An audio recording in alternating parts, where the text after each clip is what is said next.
If you want to start or scale your property development business to 8 figures and beyond, then you're in the right place. This is the Property XPerts Podcast with Ben Richards and Jack Diggins, two serial entrepreneurs bringing weekly insights from our award-winning businesses. In these podcasts, you'll learn how we found, funded and delivered over £80 million worth of property in the last 6 years, with templates you can use, deal analysis and deep dive discussions that will help you build your businesses successfully. We hope you'll enjoy. Hello, welcome everyone. Tuning in with myself and Ben Richards. We've got a jam-packed episode with some special announcements, summaries of grey belt planning and why, as property investors and developers, you need to be hitting on that. But thanks for tuning in. Our goal as a business is to deliver 1,000 homes into the UK real estate, which will hopefully be £1 billion worth of property. We see ourselves as ambitious, transparent and creative business owners across the businesses that we operate. So we'll run into the agenda, which is one with some pretty interesting topics, specifically starting off with Grey Belt. XPS hosted our event yesterday evening, which was, I think a lot of people said, our best one yet. So if you haven't come, please comment XPS Event and we'll make sure that we DM you the details of the next one. We'll be then sharing the first special announcement. We'll be talking about my graduation. You're probably thinking, I might be a bit past education at the moment, so if you haven't heard what I've been learning about, we'll be going into detail around that. We'll be then sharing our second special announcement. I mean, it's rare we have one special announcement in an episode, now we've got two, as well as the XPS networking event. We'll then be talking about, I had a phone call with someone and I had a one-line negotiation, and I thought to myself, you know what, I think all of our listeners would massively benefit from learning from that process. We'll be talking about the importance of quarterly accounting reviews. Yesterday, Ben and I were stuck in the office for 5 hours with a few cookies in front of us going through our raft of business accounts. We'll be sharing an update on social housing investment that we are working through at the moment. And then last but not least, to make sure that the coin phrase down valuations isn't happening to you, you have a sturdy valuation pack. And then, as always, Q&As, please get the questions in, whether it's live or after the fact, because we will come back to you. And we like answering questions. Nice. Hello, everyone. Oh, don't know why that's gone back. 2 seconds. There we go.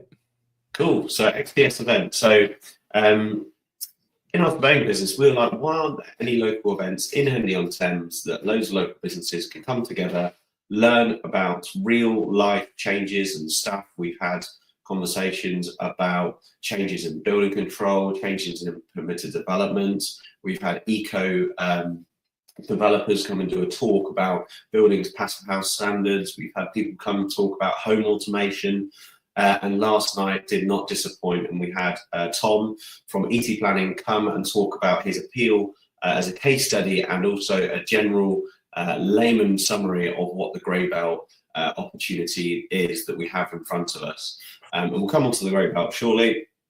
We then also went on to a panel session where all of the audience were asking questions to Ben, Claire and Tom. Claire specialises in heritage, just all about like the planning process, where the limitations are, where the easier wins are. And I think the general sentiment was that Labour are getting there, like they're making the right steps into what we need to be doing.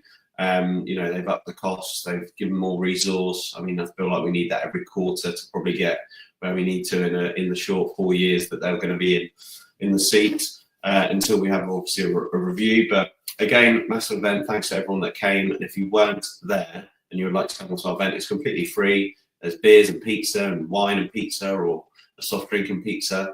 But yeah, we actually had to kick people out at the end because everyone was just sort of enjoying it so much that they were making the most of it and the networking after the fact.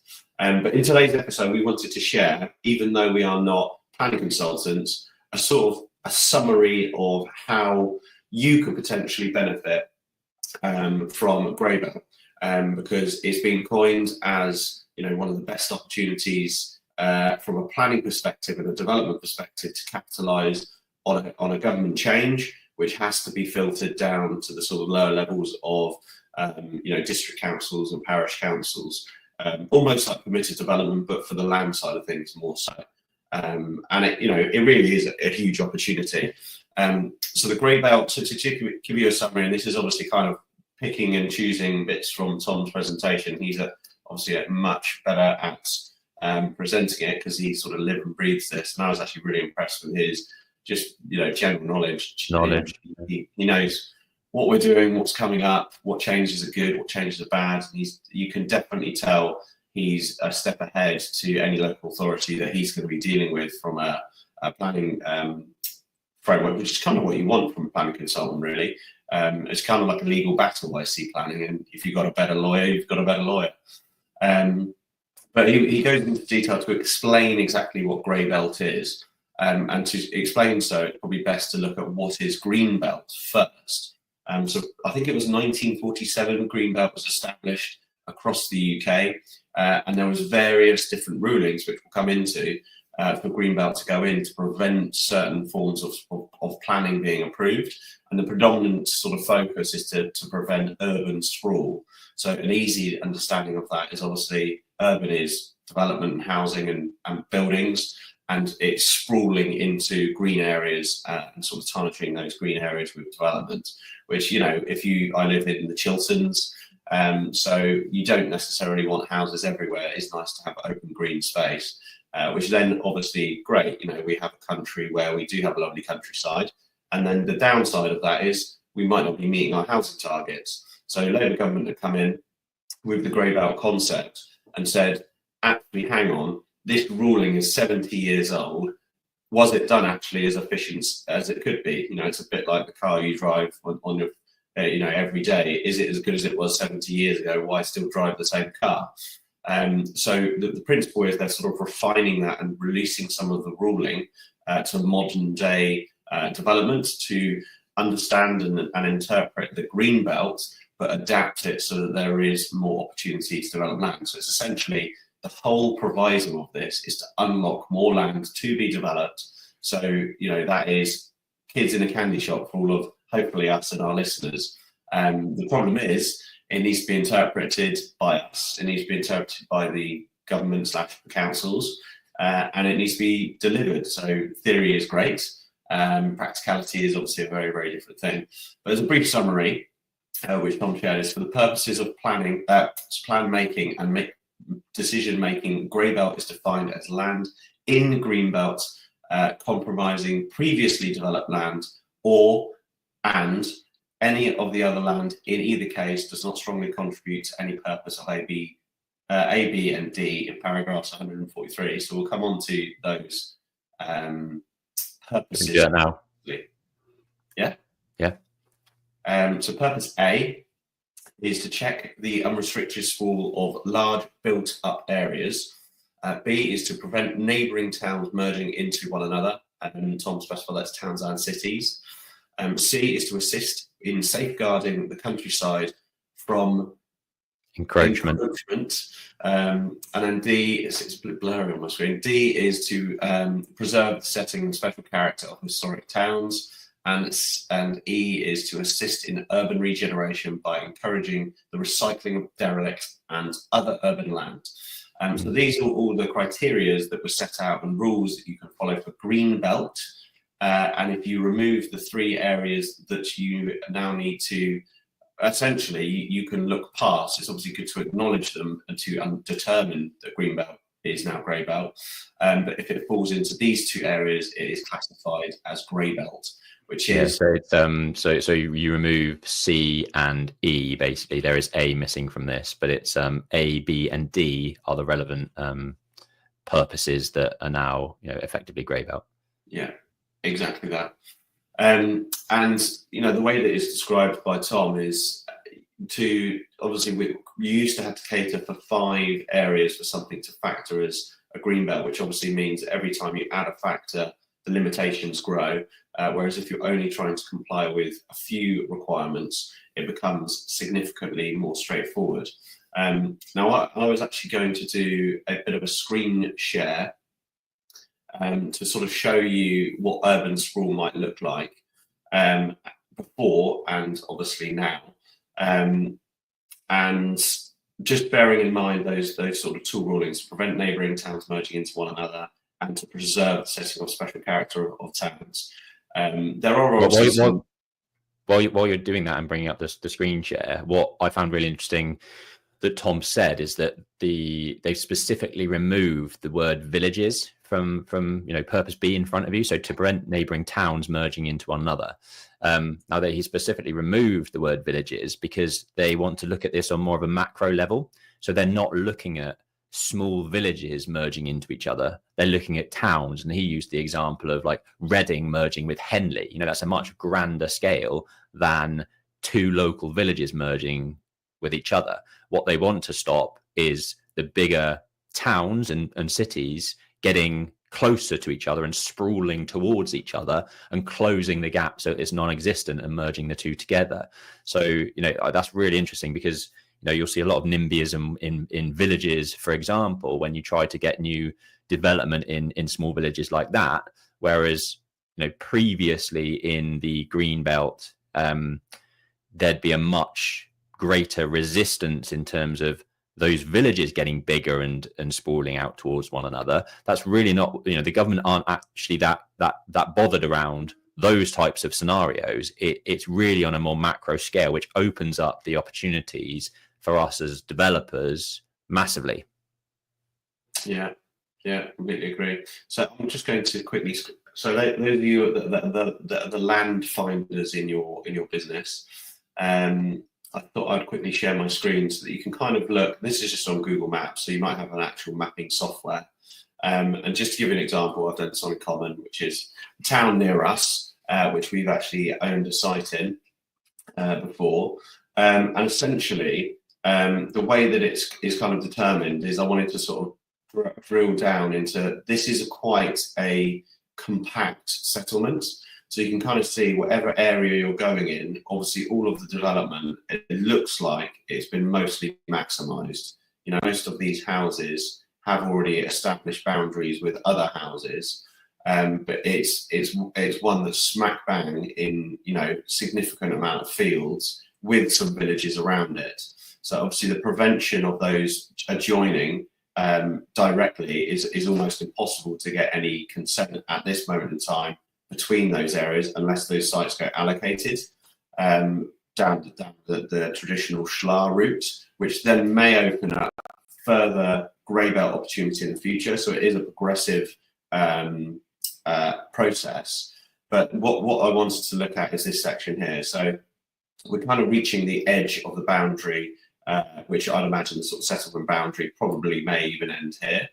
And what Tom is saying is, from a sprawl perspective, if you look at this large field here, there's actually a development here, as you can see. And I know the developer, this was actually a well-known developer that are Reading based. So this is a backland development, but this house and this garden here is preventing this site from sprawling further into this field and then further beyond that field into the countryside. So this field as it stands wouldn't benefit from grey belt planning. But then if we take this property for an example, which is obviously a large house with a large garden, it's bordered by woodlands and a development, another housing development, and its own residential home and a road.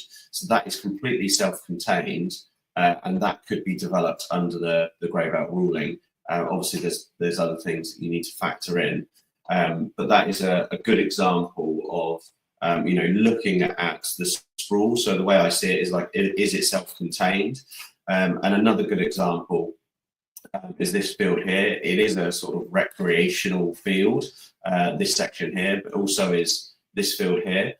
So if this was developed, you could develop in here, or alternatively, if this was developed, you could develop here because it's also bordered by roads and also further housing development. But then taking that into consideration, if you wanted to build on this plot here, you wouldn't be able to develop that because it's not contained to prevent further sprawl. So it's kind of like a domino effect that they're preventing, which makes perfect sense, but also giving the autonomy to developers to actually argue the toss with the council, saying, actually, hang on, this is contained. We want to develop this site. We could take this to appeal this process. if you don't necessarily agree to consent it. So there's a few examples of sites that just, from a view, sorry for the podcast listeners, that's quite a visual, so I won't go on too much longer.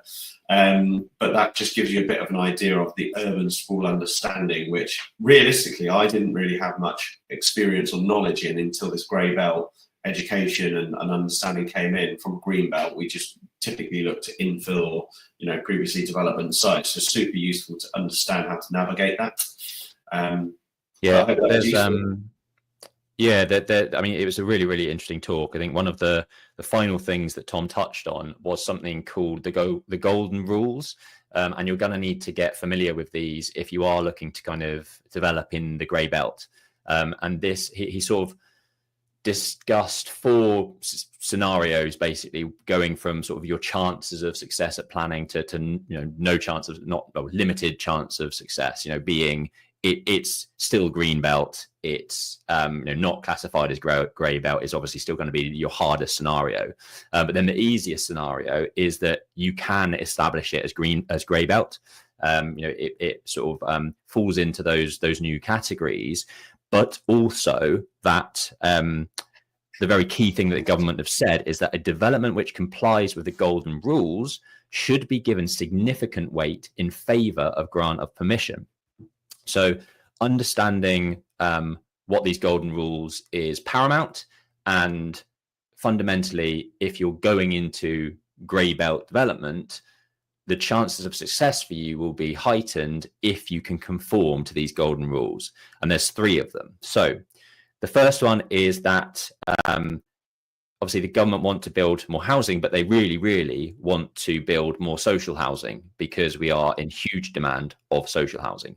Now, actually, I didn't realise, I'd heard that they wanted 50% affordable housing on all of these grey belt sites.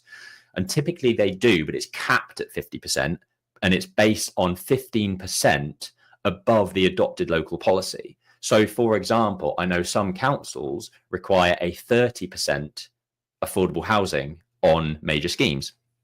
Now, with the 15% on top of that, that makes 45%. So they can only, from a golden rule perspective, if you're hitting 45% on-site affordable housing, then you are abiding by golden rule number 1. Now, if you're in a location whereby, I can't remember what example he gave, but there are councils out there that have already have a 45% requirement for affordable housing. So if you add 15% on top of that, you're at 60%, but it's capped at 50. So although it might normally be 45, you're only actually achieving an extra 5% in the areas where it's already a really high affordable housing requirement. So it's capped at 50%, but it's actually 15% above the adopted policy. Number 2 is basically they're looking for infrastructure improvements. Now that is quite subjective to a certain degree. You're going to have to provide infrastructure within your development. That's a given. If you're delivering 100 homes, you need infrastructure, you need roads, you need more things. But what they're talking about is maybe off-site contributions as well. So if you're building 100 homes in a certain area, does it mean that you need to find a space for a play area that improves the local community? Is it that you have to redevelop the small roundabout into a larger roundabout because you've got more traffic coming in? So it's basically they are looking for extra infrastructure improvements as golden rule number 2. And then golden rule number 3, which also feeds into some of the things we've been talking about around biodiversity net gain in previous episodes, is number 3 is green spaces. So your developments will need to contain elements of green space. Most councils will have a local guidance in terms of that. If there's 100 occupants with 20 houses, 100 occupants, you need X meter squared of green space. There'll be a stipulation of some kind in the local guidance, but again, it's kind of woolly. It will overlap with the biodiversity net gain stuff because naturally you're going to be providing some sort of planting bushes, green space for the biodiversity requirements as well. So those are 3 golden rules. Affordable housing capped at 50%, but 15 points above adopted policy. Infrastructure improvements, number 2, and then green spaces as number 3. So if you're working in the grey belt, those are the 3 golden rules that you all need to abide by to give you a best chance of success at planning. Anything else? I think that's, I've had people can go out and find more sites now.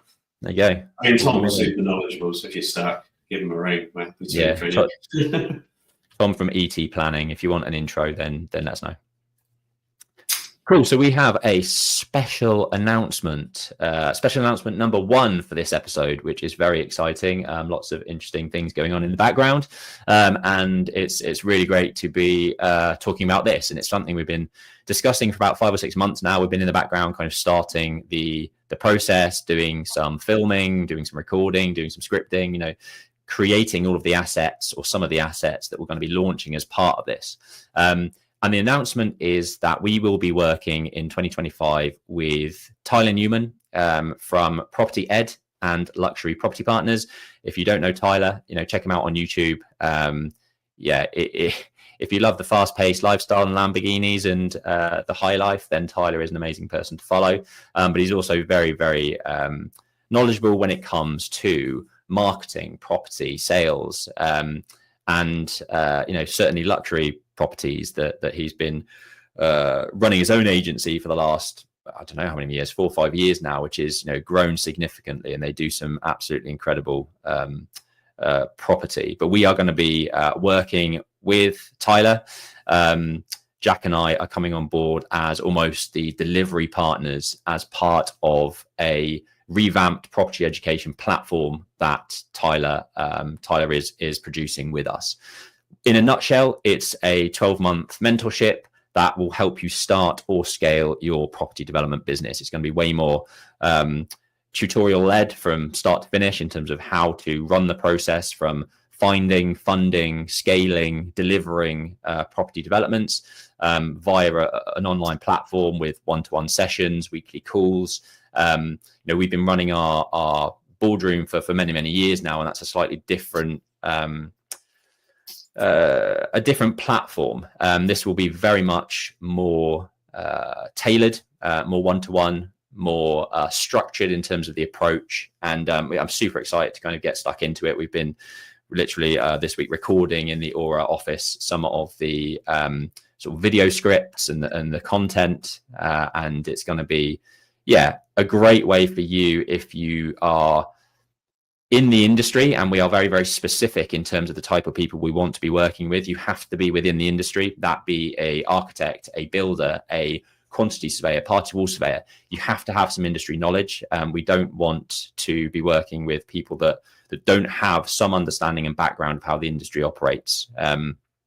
We don't want to waste your time. We don't want to waste our time. So we are going to be bringing this and launching it fully over the next couple of weeks. If you do want to register your interest early, which I suggest you do, because we're not going to be taking on masses of people in this process. We are going to be limiting it to a small number of people, because fundamentally it's just Jack and I in terms of delivering that content. And we can't deal with everyone. So if you are interested, drop us a DM and we can send you information about how you can sign up and start that onboarding and application process. It will be an application process. Like I say, we don't just want to take on anyone. You have to have relevant industry experience, and we are limited in terms of the spaces that we do have. So reach out, DM us, and we can send you further information about that. But super excited.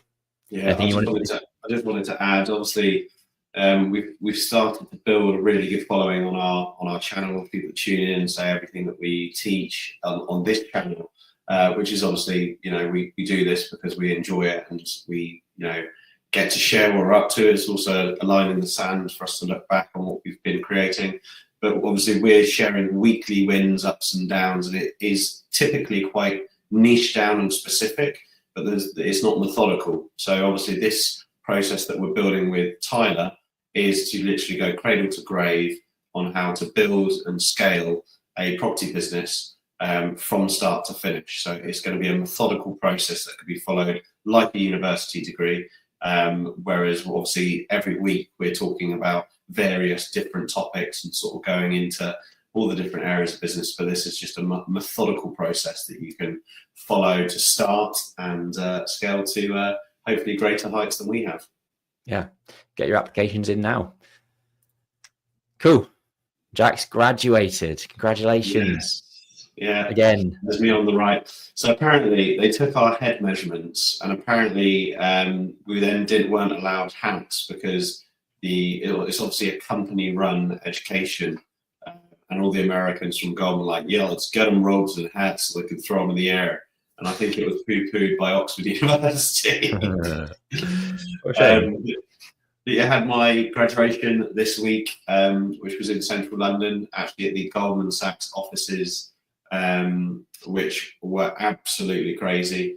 Really, really cool location, and also building itself. And yeah, essentially a massive auditorium. We had a video from the current CEO of Goldman Sachs, sort of wishing us well and congratulating us, which was really cool. There's actually a full recording if anyone wants to watch it all. But yeah, this is what you can see in front of me. This is my cohort, which is 60 people that were successful out of 2,000 applicants to join the Goldman Sachs Business Growth Program. And I was fortunate enough to be on that, and in the cohort 21. So there's been 21 UK cohorts. Some of the stats are absolutely crazy in terms of, I think across this program, it's responsible for £5.5 billion worth of turnover, 60,000 employees, and obviously it's a really rich environment of people that are scaling their businesses. So would highly recommend it. It's good to say it's done. A lot of people that I saw there, we were reflecting on what has, you kind of feel like you're going through, almost being dropped on a desert island, and you're fighting to get all of the work done and to keep on top of things, because it's super, super intense. And if any of you know sort of a bit about mine and Ben's business, we don't have a load of spare time. So navigating the course while running the businesses was super challenging, but after a few late nights and getting shit done, it was really good to put it behind and learn, obviously learn everything that I learned. We built a business growth program. It was kind of like our dissertation version of the education, where you write up several areas of growth that you can implement into your business. So I identified 3 areas of growth. We've already started implementing some of them. So we were sharing notes with all the other fellow graduates on what they're doing. And it's actually amazing seeing how much clarity some people have actually achieved from this course. A lady called Margaret, who is probably one of the older members on the cohort, she runs a £14 million turnover beauty company, and she's been in the industry for over 25 years, running the company for over 25 years. Has an OBE behind her name, but she lost the energy and understanding of how to take her business to the next level. And she did a talk, and it was amazing to hear that she's got clarity on her business now, but she didn't before she started the course. So I just, for anyone out there, whatever stage you're at, you need to be constantly surrounding yourself with the right education, the right people, the right mentorship, to really excel. And I kind of feel like Ben and I are kind of a little bit obsessed with business. So I feel like we've kind of got, a lot of people that I met on the cohort, they're like, wow, you really know a lot about those different things. And I think that's because, we do things like XPS Event yesterday evening. We do things where, we fly to Dubai and we're surrounded by business owners that have got different qualms and different problems and share different things. And I think you really need to be surrounded with those people. One of the guys in my growth group who runs a tour company up in Scotland, we're not talking about, how's your business? Yeah, good. He's saying, these are the turnover targets that I'm hitting this quarter. These are the changes that I've made. He's sharing everything, every detail on his business. And, I did the same back to him. And it's all about having that confidence about speaking about business, which is really important, rather than saying I had a good month. Say we did, 80 grand turnover this month, but our problem is X, Y, and Z, and really throw the business into conversations. But yeah, it was good to close the door on it. Highly recommend it. If anyone wants more details on it, let me know. I can send you a link. They're now doing applications for next year, the next cohort, which I think is starting in September. It's not easy to get on, but that is because it is so popular, and obviously Goldman Sachs subsidise all of this. So it's their sort of way of helping the UK economy grow. and supporting those small businesses. And it is super fun. Like you get to meet some really, really interesting people. Like we've had everything in the group between sort of, I was the only person in property. We had lots of people in retail. We had a lady that runs a stair lift company. There's a woman that runs a bird of prey sanctuary. There's literally everything that you can imagine, 60 individual business owners. And it was a bit crazy when we would all go to the bar for a drink, because as you can imagine, it was like fireworks night afterwards. But it was super fun. I'm sure Ben will be doing it at some point. But yeah, all done and dusted. And now I've got I should have really run and got my certificate, which is downstairs. Nice. I think the key thing here, right, is it's so easy when you run a business to get bogged down in the day-to-day, just like that treadmill of day-to-day operations and firefighting, and not forcing yourself to spend the time on strategy and just taking yourself kind of helicopter view above your business and thinking about, what's really the direction of travel here? How do I get there? And how do I then sort of reverse engineer that process to get to where I want to be? And it's just so important for every business owner that's listening to this to give yourself the time, give yourself the freedom and the time, and don't feel bad about sort of taking yourself away from the day to day to actually think about the strategy of your business, because that's really what's going to help you grow and make right decisions. Cool. So as we mentioned at the start, there'll be 2 special announcements, which is great. Special announcement 2 is now coming up, and I have to refresh my memory what it is. But luckily, I've got a slide for that. So that special announcement number 2 is that we've been running this podcast now, or this every Friday we've been live for the last 2.5. I think we've missed maybe 3 episodes in the last 2.5 years, which is mad. So we are over 120 episodes now, I think. And we get amazing feedback from it. I was literally just checking the comments on our YouTube channel over the last few days. 17 hours ago, utterly stupendous value. Thanks, chaps. Great info as always. Top work as per usual. It's great to get all that feedback, and it makes it all sort of feel worthwhile. But we just hope we're giving huge value, and sort of the feedback that we get is that we do. And we are running multiple businesses. We do a lot of stuff. I feel like we've probably learned 25 years worth of business in the last 8 years. Genuinely, we've built and scaled multiple businesses, which is not an easy task. And we've grown the development business to 25-30 million pounds worth of delivery pipeline. It's not been easy, but we share all of the trials and tribulations on this podcast, in the hope that we help people get to where we are faster. There's obviously a lot of people out there that are way beyond where we are, and we're looking up to and inspired by to kind of keep growing and get to those levels. But the podcast is all about the things that are written on the screen here. We want it to be engaging, we want it to be fun, we want it to be valuable, we want it to be informative, inspiring, and also we like transparency. That's one of our key values that Jack spoke about at the start. So all of those things we bring into the podcast, and we've spent, I don't know, actually I haven't totaled it up, but tens of thousands of pounds of our time, equipment, social media editors, video editors, to kind of bring this value to you guys. And what we're looking to do now is bring on board sponsorship people. So people that want to be part of this, want to be part of the growth, understand business, understand property, and want to come on board to help facilitate some of this stuff, allow us to get the word out there more, allow us to spend more on marketing to get the good word out and share the value wider.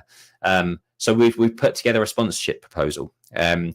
This is something we've spent the last couple of weeks putting together. It highlights all of the key areas that we've built the podcast into in terms of key metrics, and I think we've now hit 150,000 views on YouTube, which is incredible. And that's only just gonna it will compound and what's the word I'm looking for when the line goes like this? Exponential. It will be an exponential curve for us over the next couple of years. We're already starting to see the fruits of all the labor that we've put in over the last 2 years come to fruition, and over the next 2 or 3 years that will just get even better. So we want valued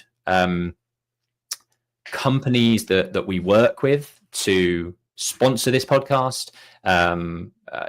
We're sort of finalizing the packages now in terms of sponsoring individual podcasts, sponsoring the podcast as a whole, special announcements that we send out on newsletters, special mentions in social posts and things like that. But we will be very, very soon sharing that with numerous companies that we work with to come on board and help the Property XPerts podcast grow to be even bigger and even better. If you want to be part of this process, part of the growth, we have a very, very dedicated audience of business owners and property investors and property developers. So if you serve that industry, then we would love to have you on board as a sponsor, and we can send you the sponsorship package when it's fully completed. If you're interested, DM either Jack or I, and we can get the team to send that out when it's ready. So hopefully that's of interest to some of our listeners. If it is, drop us a DM and we'll get you all the relevant information. Yeah, I was just saying, already got some vibrations here. Red Bull, okay, they're interested. Rolex, they're interested. Oh, and my mum. So spaces are filling up. Make sure you get your inquiries in. Nice. Cool. Over to you, negotiating when you don't know where to start. Yes, this is a really, really, really simple tip that I believe will always put you in the best position to start negotiating. There's some really good books on negotiation. I kind of feel like negotiation is something that you are kind of born with and enjoy. And in episode 47 from last year, I did a special negotiation tips episode. And actually a very close friend of mine who watched it, who's not in he's not really in the property sphere, he actually messaged me and said, this episode is brilliant. It's like a real life Donald Trump in England. But yeah, I love negotiating. I love understanding the nuances of negotiating. There's a really good book called Split the Difference. But I believe that if you watch this video of the episode 47 from last year, you should have a good indication. But I wanted to sort of role play a situation that happened and how I negotiated it, and why I believe that puts our business in the best state. So essentially, we've got the council interested in one of our buildings to take on the whole site, and we then can hand it over on a 10-year lease. We had planned to rent it out privately. We know roughly what income we can get privately. We know roughly what it would cost from a management and operations perspective to manage that building properly. So we kind of know roughly our numbers because we've obviously got forecasts for that particular site. The council sort of called me and they want to obviously get a deal. They want to understand what our expectations are, and then they want to get a deal. But the fundamentals are, if I say what our expectations are, I might not get the best value for our business. So you kind of don't want to show your cards first. You want them to show their cards, and you want their cards to be the best cards that they can potentially show. So the question was sent to me, you mentioned, you mentioned, Jack, that you could probably get £800 for a private room here. Is there any movement in that negotiation? And I said, look, I know that we can run our numbers from a private perspective. I know roughly what that would pan out to be, but I don't know your sort of opening bid to win the site, and I don't know what costs are associated with that. So what I would propose is you go away, you come back to me and you put your best foot forward for an offer of value, and then I can go away and get into the detail and come back to you with confirmation. So all I've done is basically given them no benchmark or nothing to sort of chip at. They've got to go away and they've got to put their best foot forward. Otherwise, they might lose the opportunity and their competitiveness to win that bid. So that's me sort of feeding them, not too much, but getting them to come and put their best foot forward. And obviously, some agents do this with sealed bids, and it's a really good way as a seller or someone that's being, paid something, to just not give away too much. Because I've seen it time and time before where someone goes, well, I expect 800 for this. And that actually might be underplaying what could be paid. So I would always leave it open down to them. Obviously, if they then come in low, you can then tell them the value of expectations, but you're not negating that opportunity to get some potential upside. That's it. Nice. Episode 47. Check it out. Season 1 feels like an age ago, but yeah, lots of value there. And if you do get value from these podcasts, please do rate us on Spotify and leave us a review on Apple Podcasts. I haven't actually checked the reviews on Apple Podcasts for a long time. Hopefully there's a few more than the 2 that were there last time, because, we do get great comments on YouTube, which is amazing. But that doesn't help the algorithm with the podcasts. So even if you've commented on YouTube, we want you to leave us a review on Apple Podcasts, because we need to get this message shared and the value shared. So thank you to those of you that have rated, and do follow us and subscribe. If you haven't clicked that link, take the time now to pause the video and press subscribe, and just share it with 1 person or 2 persons that you think would get value from it as well in the same industry. Cool. Number 6 is the importance of quarterly accounting reviews. And as Jack said yesterday, we spent a good 4 or 5 hours with our accountant going through all of our businesses, looking at all of the, not necessarily deep diving into the accounts themselves, but looking at some headline information, making sure that we're on the right track, making sure that, the deadlines for our submissions are, we've done all of the relevant work in good time, and that we're not missing anything, or we've missed, or we haven't spotted something that could add significant value. There's one particular business that we were going through, which was our Marlow site, where I'm not sure we'd previously spoken to our accountant about land and remediation tax relief. We had 25 grand's worth of asbestos that we had to remove from that building. That is a clear claim in terms of the land and remediation relief, and that will save us significant amount of tax now that he knows that. So it is picking up on all of these things, brainstorming, where are we able to offset costs, do reclaims, run reliefs, but also just making sure that you're doing it on a quarterly basis, so that you're keeping on top of all this stuff. We've worked with accountants in the past where they've promised this type of thing, where it's like a constant quarterly review, but it's never happened. And if that's you need to be a bit more forceful with your accountant to make sure that they are meeting you face to face on a quarterly basis to run through these type of things, because it will save you money, it will save you tax, but it will also help you structure everything the way it should be. And our organogram, our company organogram, is ridiculous. Even the accountant said it gives him sleepless nights when he looks at it, because it is getting unruly in terms of our holding companies and our trading companies, our investment companies. We've done bits on this on the podcast before, where we've showed you what it looks like and all the SPVs underneath our different group structure, and it is very big now. But there were ways in which we could create efficiencies within that, by moving a few things around from the development side through to the investment side, and then basically figuring out how to structure it in a way whereby we make the most, get the most out of VAT reliefs and VAT reclaims.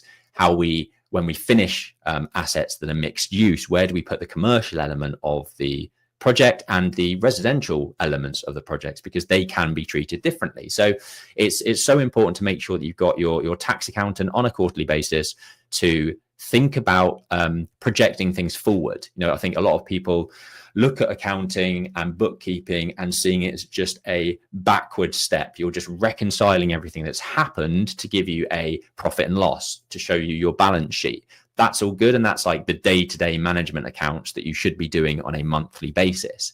This is more about tax accounting, tax planning for the future. When are profits likely to drop? Is it in this tax year? Is it in next tax year? If it skips to next tax year, what are the impacts? Do you have reserves in the business to pay yourself a dividend? It's very, very important. I think one of the key things that we also learned yesterday, because sort of Jack has his own businesses, I have my own businesses.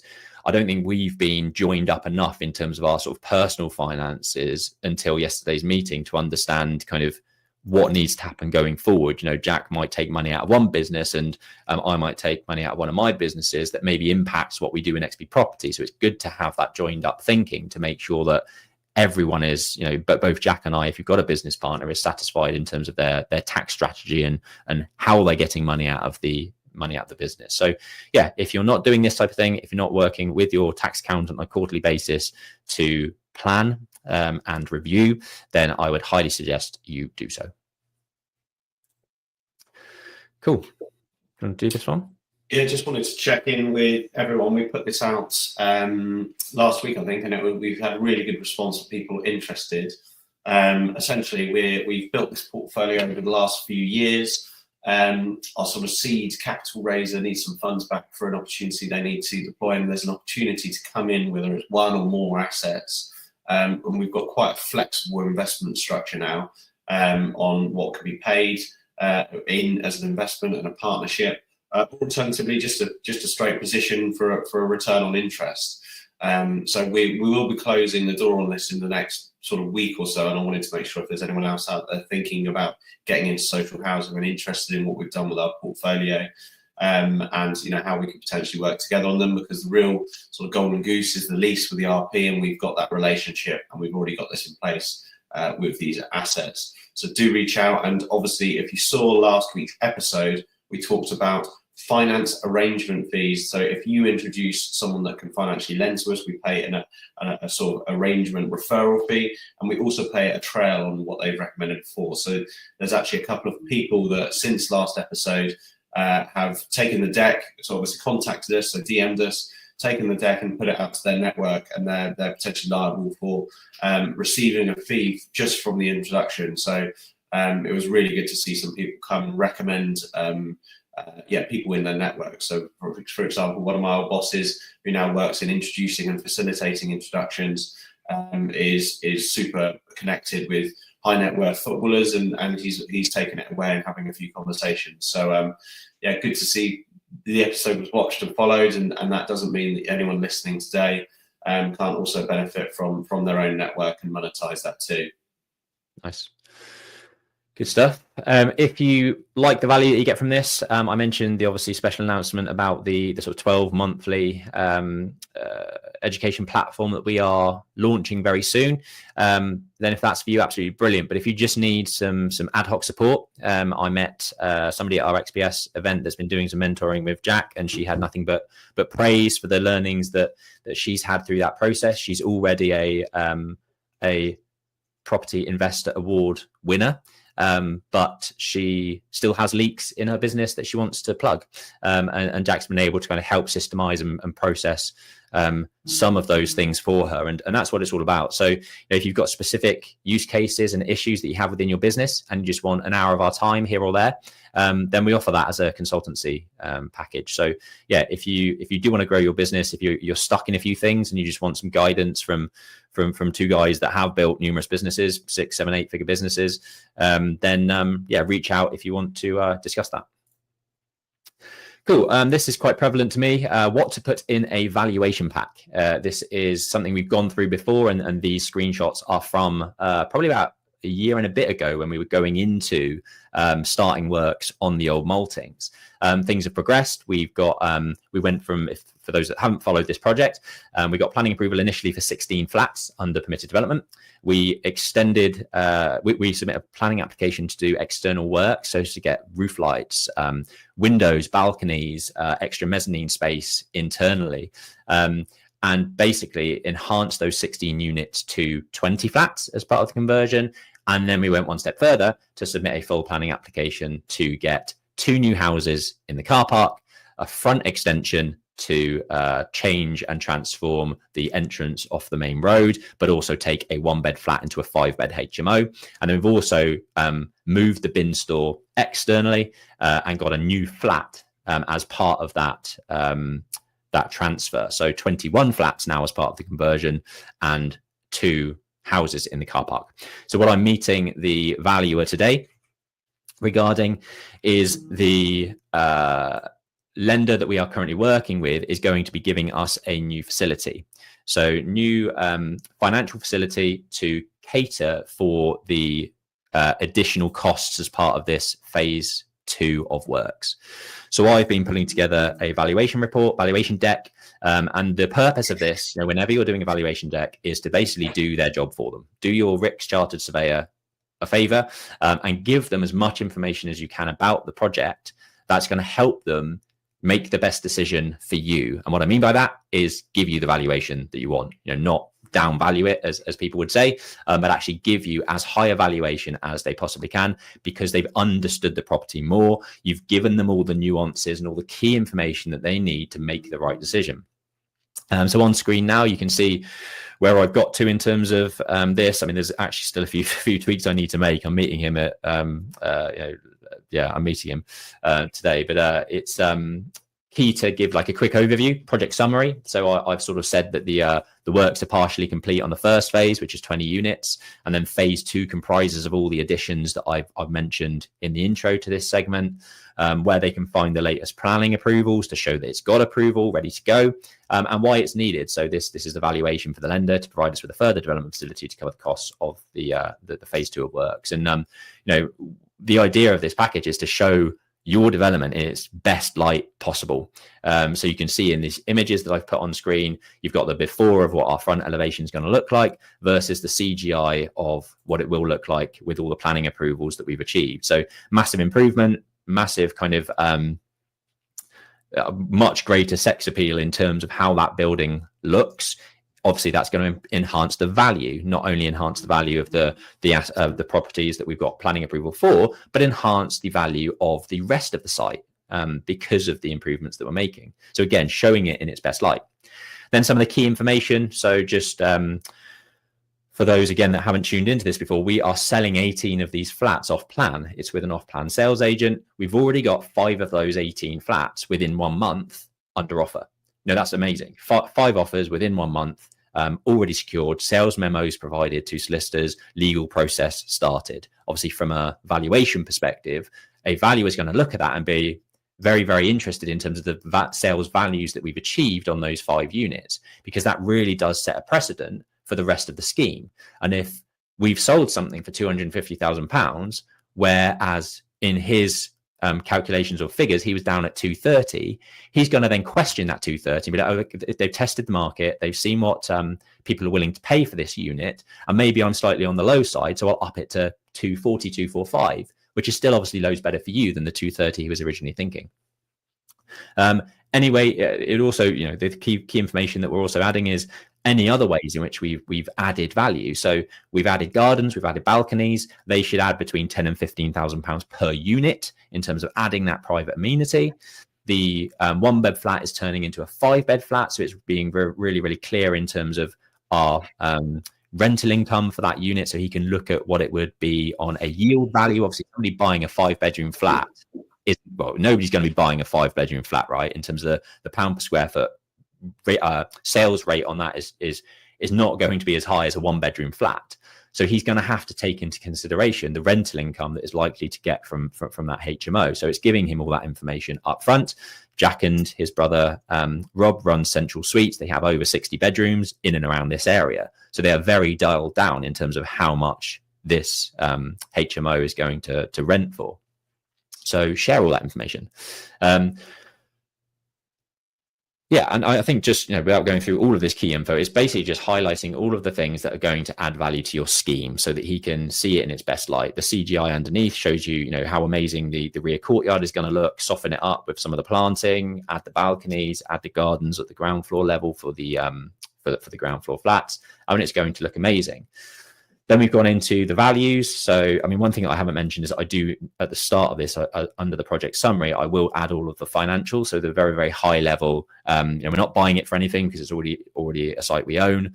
These are the development costs. These are the statutory fees. These are professional fees. This is the gross development value we think for this portion of the works.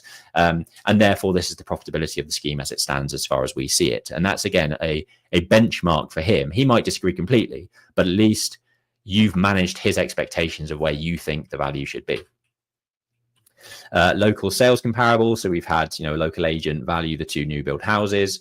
We've given a couple of comparable houses that we have found locally on Rightmove. It gives a really good insight into what the townhouses should sell for, and a bit of discussion around those properties. So sort of leading him in the right direction. This one's, we've got these marked, I think, for 550 and 575 in terms of our townhouses.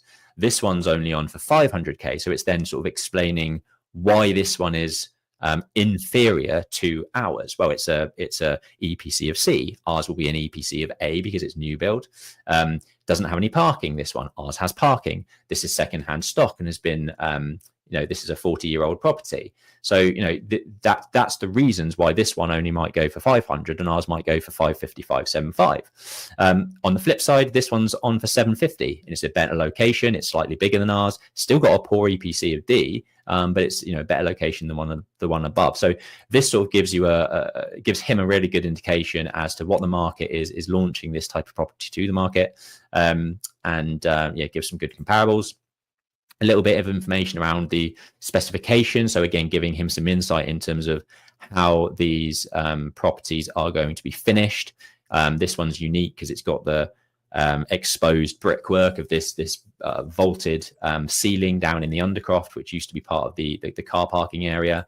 A little bit more information of what the internal finishes are going to be look like in the general specification, and then a little bit generally about the business itself. So this is actually a property that we've got about 5-minute walk from this project. Again, shows that it's got a base value of 520 a square foot. The average small one bed will rent for this. It was RICS valued in 2023 at this value. All these things help to prop up the valuation that you've given your property, and then some more recent examples of the types of things that XP Property do and the quality of finish that we produce from previous projects. And that is sort of basically it, providing them with as much information as you can to push them in the right direction and get the valuation that you want and that you need. Anything else you wanted to share, Jack? Yeah, it's just helping tell a story, isn't it? Feel an analogy coming on. It's a bit like going into the barber's and having a photo of the haircut you would like rather than having to explain it. Nice. I like it. I'm just trying to. I think we send some sarcasm in that. Nice. No. I was just doing some tech in the background.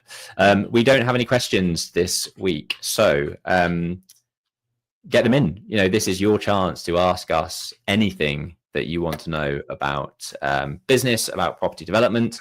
As I mentioned earlier, really excited to announce the collaboration with Tyler around the property education platform for the next 12 months. If you're interested, DM us and we can share further information about that. We give away huge amounts of value every week on these for free.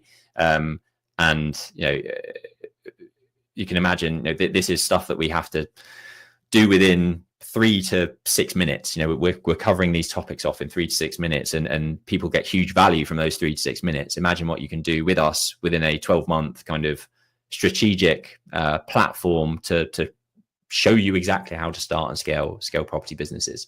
DM us for information and we can send that across. But I think we probably have to leave it there for this week. Thanks for joining. For those that have, don't forget to rate and review, and have a great weekend and see you next week. Another sponsorship, L'Oreal. Oh. Cheers, everyone.